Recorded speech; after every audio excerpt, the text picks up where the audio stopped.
साथियों, गुजरात की महिलाओं का सामर्थ्य, गुजरात के उदाहरण किसी एक क्षेत्र तक सीमित नहीं है। यहां पंचायत चुनावों में 50% सीटें महिलाओं के लिए आरक्षित की गई है। जब आपने मुझे प्रधान सेवक के तौर पर दिल्ली भेजा तो उसी अनुभव को, उसी प्रतिबद्धता को मैं देश में लेकर के गया। जब देश को नई संसद मिली तो हमने सबसे पहला बिल नारी शक्ति के लिए पास किया। आप संसद में नवू भवन बन्યું છે ને, એમાં પહેલું કામ અમે આ કર્યું બહેનો માટે, અને એ મોદીની માતાઓ બહેનો માટેનો સમર્પણનો ભાવ વ્યક્ત કરે છે। और आप जानती हैं, नारी शक्ति वंदन अधिनियम से जुड़ी हुई सबसे गर्व की बात क्या है? एक सामान्य पृष्ठभूमि, एक आदिवासी परिवार से आने वाली हमारी राष्ट्रपति जी ने इस बिल को मोहर लगाई, मंजूरी दी है। वो दिन दूर नहीं जब आप में से कोई सांसद या विधायक बनकर ऐसे ही मंच पर बैठा हो। साथियों, गांधी जी कहते थे, देश की आत्मा ग्रामीण भारत में बसती है। गांधी जी के देशનો आत्मा भारतना गामडाમાં। आज मैं उसमें एक पंक्ति और जोड़ता हूं। ग्रामीण भारत की आत्मा ग्रामीण नारी के सशक्तिकरण में बसती है। इसलिए हमारी सरकार ने महिलाओं के अधिकारों को और महिलाओं के लिए नए अवसरों को बड़ी प्राथमिकता दी। आज भारत दुनिया की 5वीं सबसे बड़ी इकोनॉमी बन चुका है। देश की इस आर्थिक प्रगति को जो नींव है वो आप जैसी करोड़ों महिलाओं ने ही रखी। इससे ग्रामीण अर्थव्यवस्था और महिला सेल्फ हेल्प ग्रुप की अहम भूमिका है। आज देश की 10 करोड़ से ज्यादा महिलाएं 90 लाख से ज्यादा सेल्फ हेल्प ग्रुप चला रही है, स्व सहायता समूह। इनमें से 3 लाख से ज्यादा सेल्फ हेल्प ग्रुप अकेले गुजरात में काम कर रहे हैं। हमने देश की आर्थिक प्रगति के लिए इन करोड़ों महिलाओं की आमदनी बढ़ाने का संकल्प लिया। हम इन बहनों को लखपति दीदी बना रहे हैं। करीब 1.5 करोड़ महिलाएं ऐसी हैं जो लखपति दीदी बन चुकी है। अगले 5 वर्षों में हम कुल 3 करोड़ महिलाओं को लखपति दीदी बनाने का संकल्प लेकर चल रहे हैं। और जिस तेजी से बहनें काम कर रही है उससे तो लगता है शायद हमें इतना इंतजार भी नहीं करना पड़ेगा, उसके पहले ही हो जाए। माताओं बहनों, जब हमारी एक बहन लखपति दीदी बनती है तो पूरे परिवार का भाग्य बदल जाता है। महिलाएं अपने काम में गांव की दूसरी महिलाओं को भी जोड़ती है। और मेरा तो विश्वास है, जिस काम को माताएं बहनें हाथ लगाती है ना, उस काम का गर्व भी बढ़ जाता है। धीरे धीरे घर से शुरू हुआ काम एक आर्थिक आंदोलन बन जाता है। सेल्फ हेल्प ग्रुप के इसी सामर्थ्य को निखारने के लिए बीते 10 वर्षों में हमारी सरकार ने इसके बजट को 5 गुना बढ़ा दिया। बजट 5 गुना बढ़ा दिया। इन स्वयं सहायता समूहों को 20 लाख रुपए तक का बिना गारंटी का लोन दिया जा रहा है। 20 लाख रुपया, અને પણ કોઈ ગેરંટી નહીં, વગર ગેરંટીએ મળે। सेल्फ हेल्प ग्रुप की महिलाओं को नए कौशल और नई तकनीक से जुड़ने के रास्ते भी दिए जा रहे हैं। साथियों, आज देश की नारी शक्ति हर आशंका को परास्त करके, हर संदेह को पीछे छोड़कर आगे बढ़ रही है। जब हमने ड्रोन दीदी योजना शुरू की तो कई लोगों को आशंका थी, उन्हें ड्रोन जैसी आधुनिक टेक्नोलॉजी और ग्रामीण महिलाओं के बीच तालमेल होने पर ही संदेह था। उनको लगता नहीं ये कैसे कर सकती। लेकिन मुझे अपनी बहनों बेटियों की प्रतिभा और लगन पर पूरा भरोसा था। आज नमो ड्रोन दीदी अभियान से ग्रामीण अर्थव्यवस्था में, खेती में नई क्रांति हो रही है और इस क्रांति का नेतृत्व करने वाली बहनों को लाखों रुपयों की आय हो रही है। पूरे गांव में उनका सम्मान बदल जाता है। घर, परिवार, रिश्तेदार, गांव बड़े गर्व के साथ पायलट दीदी को देख रही है, ड्रोन दीदी को देख रही है। इसी तरह बैंक सखी और बीमा सखी जैसी योजनाओं ने गांवों में महिलाओं को नए अवसर दिए। ग्रामीण बहनों के सशक्तिकरण के लिए कृषि सखी और पशु सखी अभियान शुरू किए गए। इनसे लाखों बहनें जुड़ी, उनकी आय बढ़ रही है। बहनों बेटियों, सरकार के ऐसे सारे प्रयासों का ज्यादा से ज्यादा लाभ गुजरात की महिलाओं तक पहुंचे, इसके लिए गुजरात सरकार ने 10 लाख और महिलाओं को लखपति दीदी बनाने का अभियान शुरू कर दिया है। मैं इसके लिए भूपेंद्र भाई को, गुजरात सरकार को शुभकामनाएं देता हूं। माताओं बहनों, हमारा गुजरात तो विमेन लेड डेवलपमेंट यानी महिलाओं के नेतृत्व में विकास का बड़ा उदाहरण है। गुजरात ने देश को सहकारिता का सफल मॉडल दिया। स्वयं सहायता समूहों से जुड़ी आप सब बहनें जानती हैं, गुजरात का सहकार का मॉडल यहां की महिलाओं के श्रम और सामर्थ्य से ही विकसित हुआ है। अमूल की चर्चा तो आज पूरी दुनिया में है।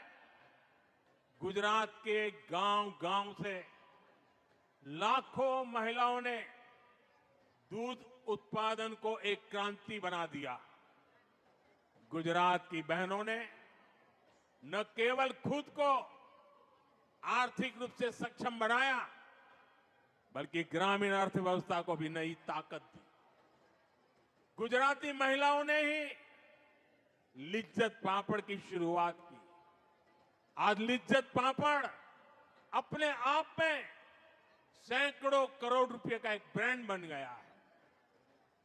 माताओं बहनों, मुझे याद है जब मैं यहां मुख्यमंत्री के रूप में आपकी सेवा में था, तब हमारी सरकार ने बहनों बेटियों के हितों को ध्यान में रखते हुए चिरंजीवी योजना, बेटी बचाओ अभियान, ममता दिवस, कन्या केळवणी रथ यात्रा, कुंवरबाईनु मामेरू, 7 फेरा समूह लग्न योजना, अभयम हेल्पलाइन, ऐसे कितने ही काम किए थे। जब नीतियां सही होती है तो नारी का सामर्थ्य कैसे बढ़ता है, गुजरात ने ये पूरे देश को दिखाया है। जैसे अभी मैंने दूध सहकारिता की बात की, डेयरी के काम से जुड़ी इन महिलाओं के लोगों के खातों में गुजरात ने ही पहला એવું નહોતું, કાં તો કેશ આપે કાં તો ભાઈઓ પૈસા લઈ જાય। આપણે તો નક્કી કરી દીધું એ વખતે ડેરીમાંથી દૂધના પૈસા બહેનોના ખાતામાં જ જમા થશે, कोई भाई हमें हाथ न लगाई सके, और सीधे पैसे बहनों के खाते में ट्रांसफर करना शुरू किया था। आज उसी तरह देश के करोड़ों लाभार्थियों के खातों में कितनी ही योजनाओं का पैसा सीधा उनके खाते में पहुंचा। डायरेक्ट बेनिफिट ट्रांसफर डीबीटी के जरिए हजारों करोड़ रुपए के घोटाले बंद हुए, गरीबों को मदद मिल रही है। साथियों, गुजरात में ही भूज भूकंप के बाद जब घरों का पुनर्निर्माण हुआ तो हमारी सरकार ने वो घर भी महिलाओं के नाम कर दिए। અને એ જે પરંપરા આપણે શરૂ કરી કે સરકારનું મકાન હવે બહેનોના નામે જ મળશે, આજે આખા દેશમાં आज जो पीएम आवास योजना चल रही है ना, वो सारी बातें वहां पर देश भर में लागू है। એટલું જ નહીં, બાળકને નિશાળમાં દાખલ કરે ને તો પાછળ બાપનું જ નામ હોય। મેં નક્કી કર્યું ના, માનું નામ પણ હોવું જ જોઈએ। 2014 के बाद से अब तक करीब 3 करोड़ महिलाएं घर की मालकिन बन चुकी है। साथियों, आज पूरी दुनिया में जल जीवन मिशन की भी बड़ी चर्चा है। जल जीवन मिशन के जरिए आज देश के गांव-गांव में पानी पहुंच रहा है। पिछले 5 साल में ही लाखों गांवों के 15.5 करोड़ घरों तक पाइप से पानी पहुंचाया गया है।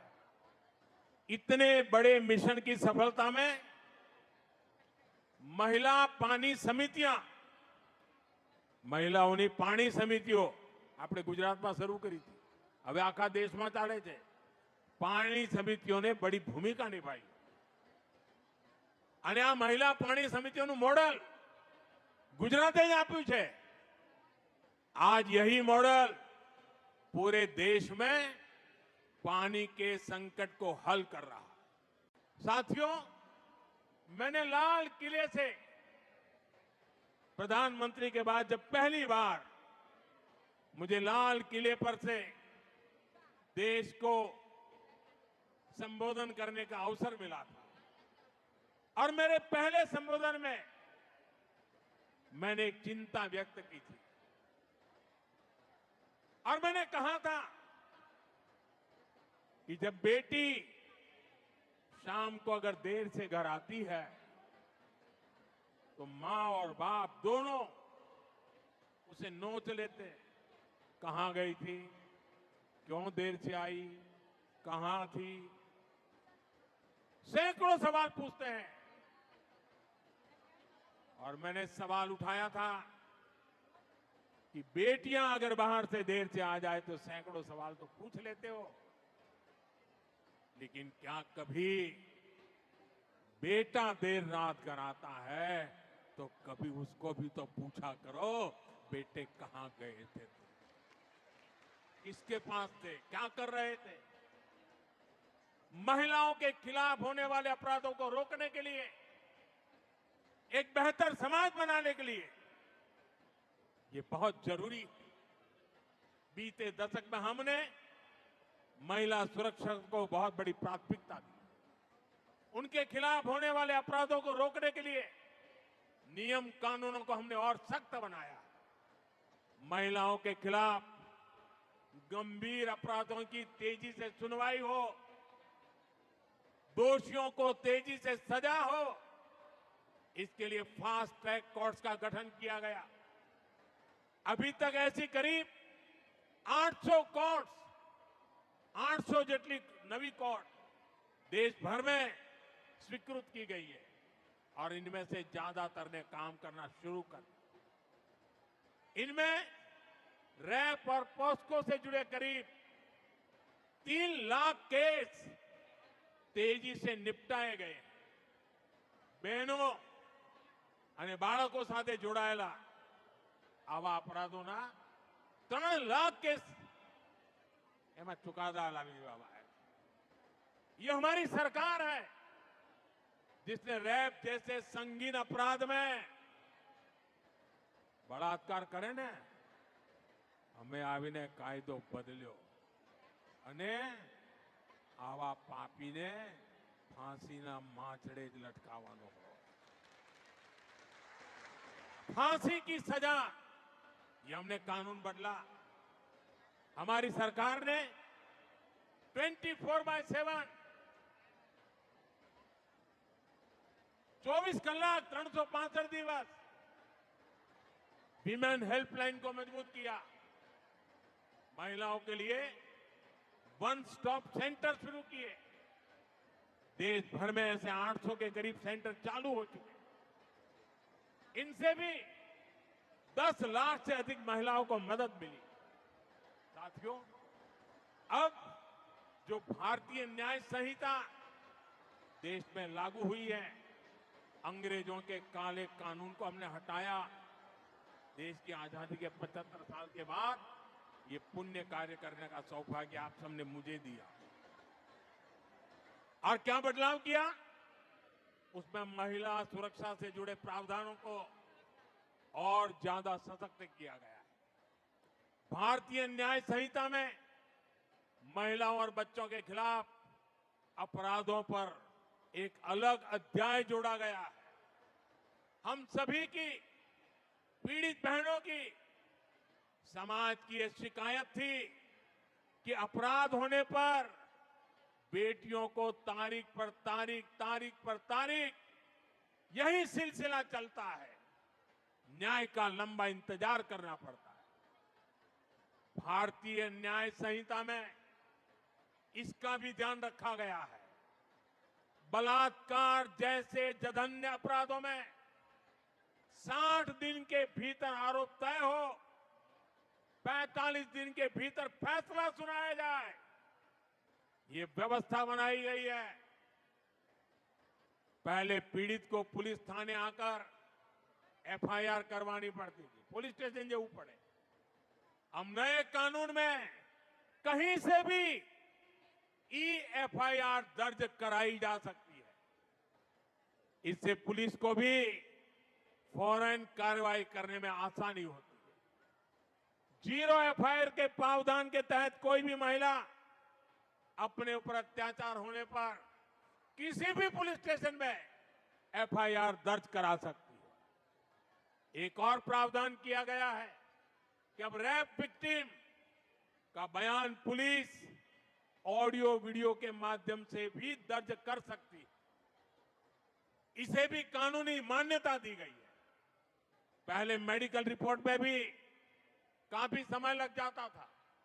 अब डॉक्टरों द्वारा मेडिकल रिपोर्ट आगे बढ़ाने के लिए भी 7 दिन का समय तय कर दिया गया है। इससे पीड़ित महिलाओं को काफी मदद मिल रही है।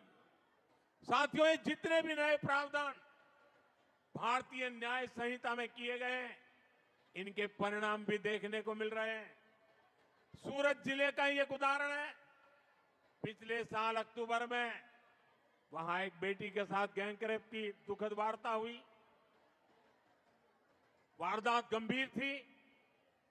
भारतीय न्याय संहिता के बाद इस केस में सिर्फ 15 दिन के भीतर आरोप तय हुए और कुछ सप्ताह पहले दोषियों को उम्र कैद की सजा भी हो गई। 15 દિવસ में પોલીસે કામ પૂરું કર્યું, ન્યાયની પ્રક્રિયા ચાલી અને ટૂંકા ગાળામાં જન્મટીપની સજાએ થઈ ગઈ। भारतीय न्याय संहिता लागू होने के बाद देश भर में महिलाओं के खिलाफ अपराधों की सुनवाई में बहुत तेजी से आई है। यूपी के अलीगढ़ में एक अदालत ने नाबालिग से रेप के मामले में 20 साल की जेल की सजा सुनाई है। ये यूपी में भारतीय न्याय संहिता के तहत पहली सजा है जिसमें आरोप पत्र दाखिल होने के 30 दिन के भीतर सजा सुनाई गई। कोलकाता की एक अदालत ने 7 महीने की बच्ची से रेप के मामले में दोषी को फांसी की सजा सुनाई है। ये सजा अपराध के 80 दिनों के भीतर सुनाई गई। देश के अलग अलग राज्यों के उदाहरण ये साफ दिखाते हैं कि भारतीय न्याय संहिता ने, हमारी सरकार ने जो अन्य फैसले लिए हैं, उन्होंने कैसे नारी की सुरक्षा को बढ़ाया है और नारी को जल्द न्याय भी सुनिश्चित किया है। साथियों, हमारे यहां शास्त्रों में नारी को नारायणी कहा गया है। नारी का सम्मान यही समाज और देश के विकास की पहली सीढ़ी होती है। इसलिए विकसित भारत बनाने के लिए, भारत के तेज विकास के लिए आज भारत विमेन लेड डेवलपमेंट की राह पर चल पड़ा है। हमारी सरकार महिलाओं के जीवन में सम्मान और सुविधा दोनों को सर्वोच्च प्राथमिकता देती है। हमने करोड़ों महिलाओं के लिए शौचालय बनवाकर उनका सम्मान बढ़ाया। और मेरी उत्तर प्रदेश की काशी की बहनें तो अब शौचालय शब्द का प्रयोग नहीं करती है। वो कहती हैं, ये तो मोदी जी ने इज्जत घर बनाया है। हमने करोड़ों महिलाओं के बैंक खाते खुलवाकर उन्हें बैंकिंग व्यवस्था से जोड़ा।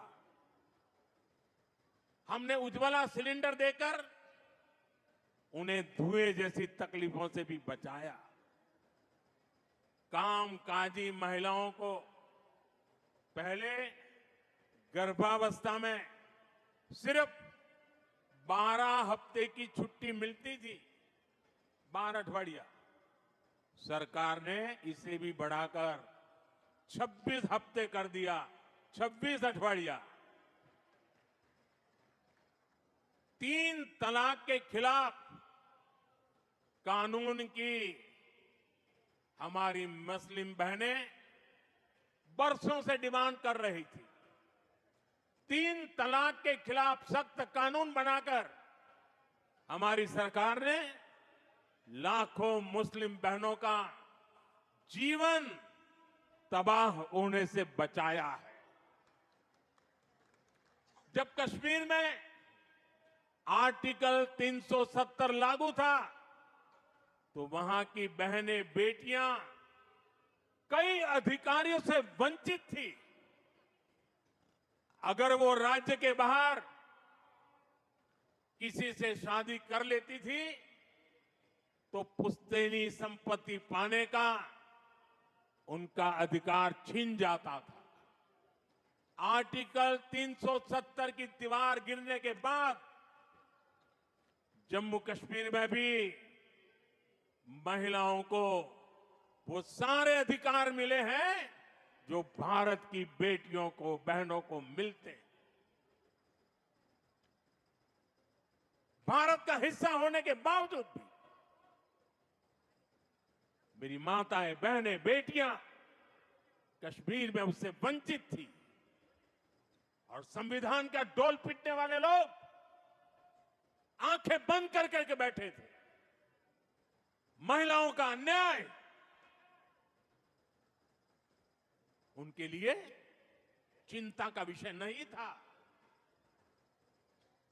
संविधान का सम्मान कैसे होता है, ये मोदी ने धारा 370 हटा करके देश के चरणों में समर्पित कर दिया। साथियों, आज समाज के स्तर पर, सरकार के स्तर पर, बड़ी बड़ी संस्थाओं में महिलाओं के लिए ज्यादा से ज्यादा राजनीति का मैदान हो या खेल का मैदान, न्यायपालिका हो या फिर पुलिस, देश के हर सेक्टर में, हर क्षेत्र में, हर आयाम में महिलाओं का परचम लहरा रहा है। 2014 के बाद से देश के महत्वपूर्ण पदों पर महिलाओं की भागीदारी बहुत तेजी से बढ़ी है। 2014 के बाद ही केंद्र सरकार में सबसे ज्यादा महिला मंत्री बनी। संसद में भी महिलाओं की मौजूदगी में बड़ा इजाफा हुआ। 2019 में पहली बार हमारी संसद में 78 महिला सांसद चुनकर आई थी। 18वीं लोकसभा में यानी इस बार भी 74 महिला सांसद लोकसभा का हिस्सा है। हमारी अदालतों में, न्यायपालिका में भी महिलाओं की भागीदारी उतनी ही बड़ी है। जिला न्यायालयों में महिलाओं की उपस्थिति 35% से ज्यादा पहुंच गई है।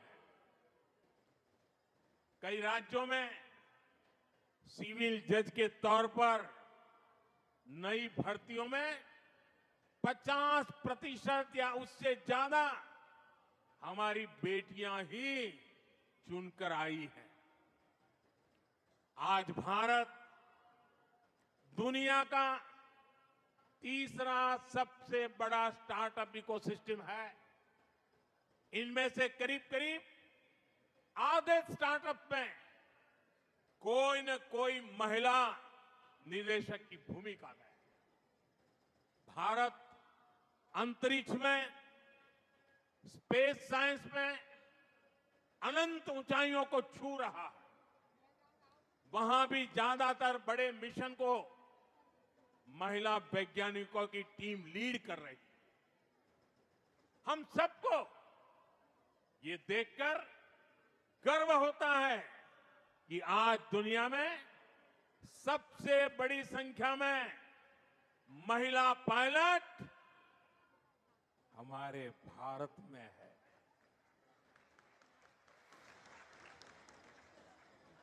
हम यहां नवसारी के इस आयोजन में भी नारी शक्ति के सामर्थ्य को देख सकते हैं।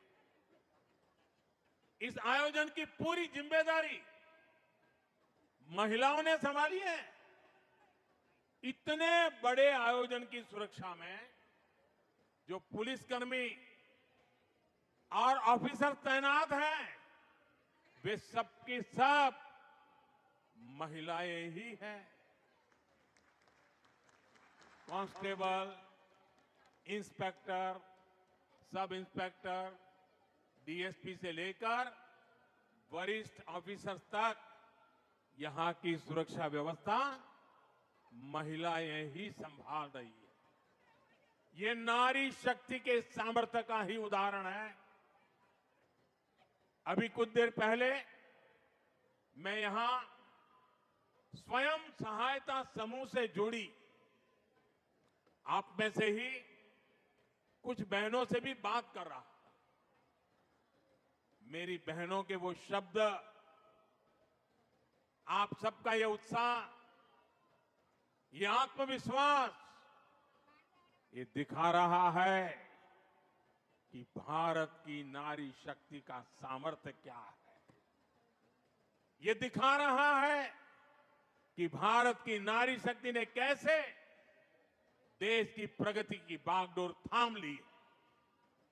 मैं आप सभी से मिलता हूं तो मेरा ये भरोसा और पक्का हो जाता है कि विकसित भारत का संकल्प अब पूरा होकर ही रहेगा और इस संकल्प की सिद्धि में हमारी नारी शक्ति की सबसे बड़ी भूमिका होगी।